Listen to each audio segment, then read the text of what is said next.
Over the next 12 minutes, I'm going to show you exactly why you can't hustle more, grind more, or force your way into the abundance that you're seeking and the one thing that can. Welcome back to the Whole Self Podcast, where faith and neuroscience meet to unlock the limitless life you were meant here to live. I'm your host, Annette Marie, and today's conversation I am hoping is going to stretch you, challenge you, and hopefully set you free from one of the most toxic lies that we've all ever been fed. And that is, you can hustle your way out of a poverty mindset. Come on, we've all heard it, right? Just work harder, put your head down and grind. Yeah, I admit there's wisdom in diligence and responsibility, but if you're like most of my clients and how my past life used to be, you're stuck on a hamster wheel, doing more while getting less.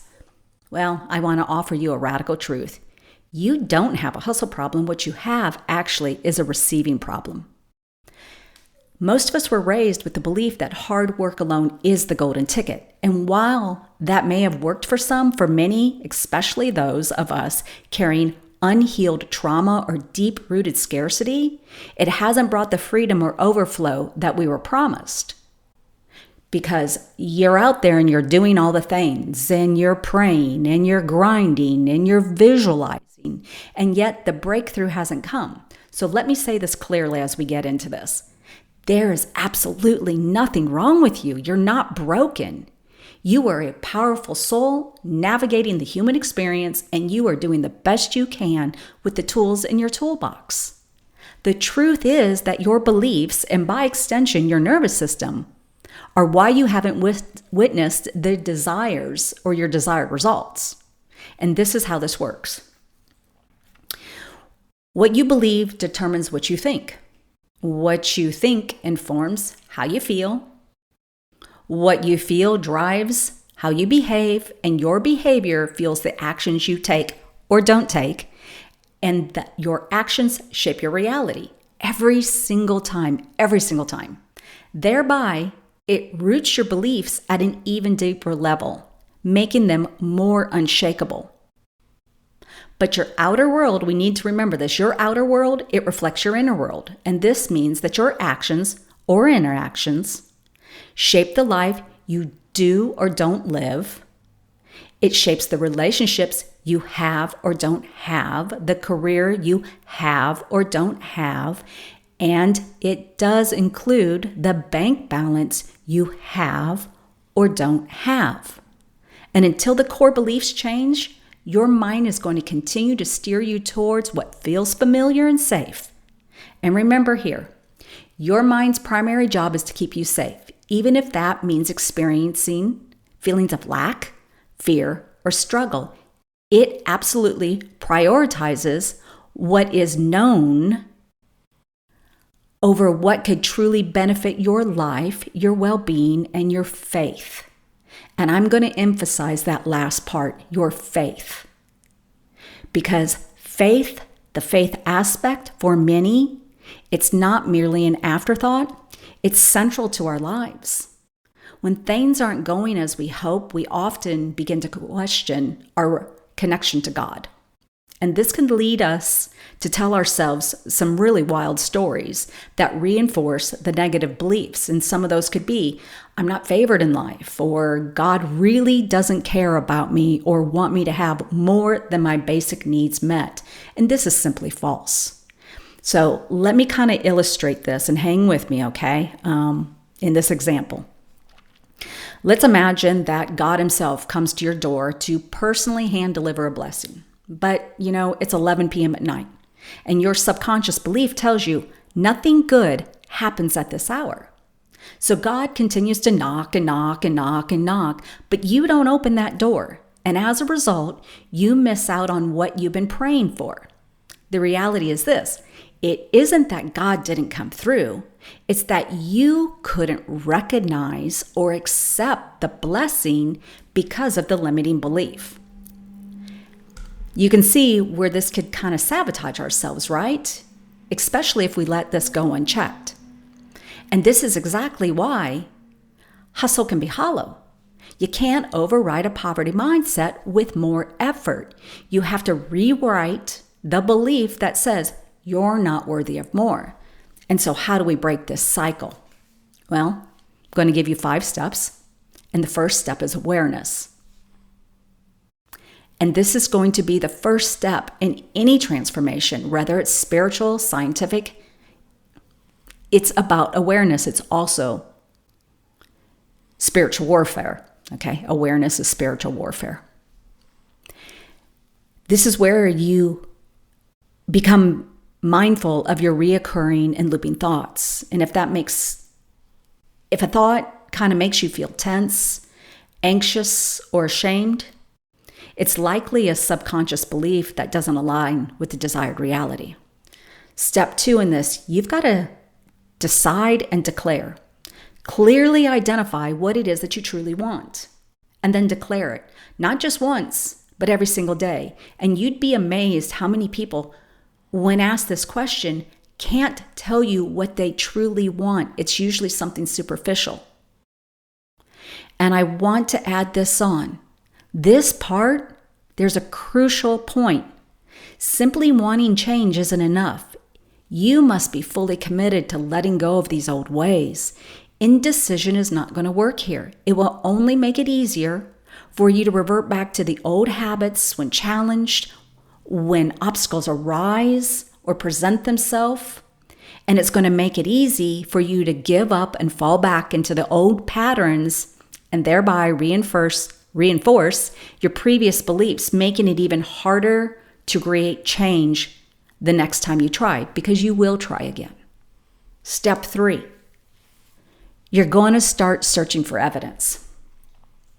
And how you do this is you begin to ask yourself, your mind, to seek proof, a breakthrough that has already occurred in your life, even if it's in the most small ways. Your mind, it is an absolute goal-seeking machine, and it will provide the evidence you're looking for. And when it does, what I want you to do is ask for more. Ask for another example. So, for example, if you have set the intention to move from financial insecurity to a life filled with prosperity and abundance, invite your subconscious to show you exactly that. And if you are by chance finding this challenging, I want you to consider this. Your brain does not distinguish between what's real or imagined. It doesn't know what's the past versus what's the future. So let your imagination boldly come out to what you're seeking. Go back to like when you were a child. When you were a child, you could imagine and come up with the greatest stories, the greatest outcomes. You allowed yourself to play. So if you're having problems getting proof from your subconscious mind, which I really don't think you will, go into that childlike play. The last point of this one is, as you begin to seek this process, you have a great thing called the reticulating activating system, which is the RAS. And this is basically your brain's filter. And it helps you notice more of what you're focusing on. So in this case, it's going to be like blessings, favor, and divine provision. Step 4 here, respond to the resistance. When old beliefs resurface, because change doesn't happen overnight, so they will show up. And this is where you're going to activate your spiritual authority. Isaiah 47:17 says this, "No weapon that is formed against thee shall prosper." So when doubts creep in, take a moment to pause and get curious. Ask yourself, what triggered this? Look around. Who are you with? Are they triggering you? What am I feeling in my body? And of course, ask yourself if this is true. So grace at this step is really essential in the process. If you've been living with negative self-talk for decades, which, let's face it, negative self-talk in the average person's life is about 95% of the time just on a repeat loop. So hold the grace.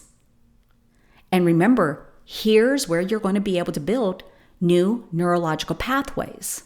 So give yourself permission to be in the process. When the setbacks occur, whether it's an unexpected bill or an opportunity that falls through, don't view it as a sign to give up. Instead, see it as a signal that you are repatterning, you're on the right path, and trust that that blessing is absolutely on the way. So I guess actually I only had 4 for you on this, not 5. But I am hoping your takeaway from this episode has been, you don't need to hustle harder. You don't need to believe deeper. You need to feel safer. You need to align your nervous system with your spirit, because God isn't withholding. Life isn't withholding. Your higher self isn't withholding.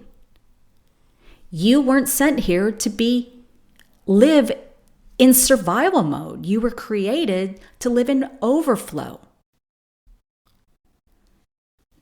So I want you to, just for this week, think about it. What if you stopped grinding and started receiving? Because feeling safe in receiving is the answer. What if instead of doing more, you just kind of sat with your beliefs and said, what am I ready to let go of? And then, what am I ready to finally receive? Because the kingdom is not built on hustle. It's built on inheritance. You don't have to earn what's already yours. And this is why you can't hustle your way out of a poverty mindset. It's not a work ethic issue. It's not a receiving issue. It's a nervous system issue, a worthiness issue.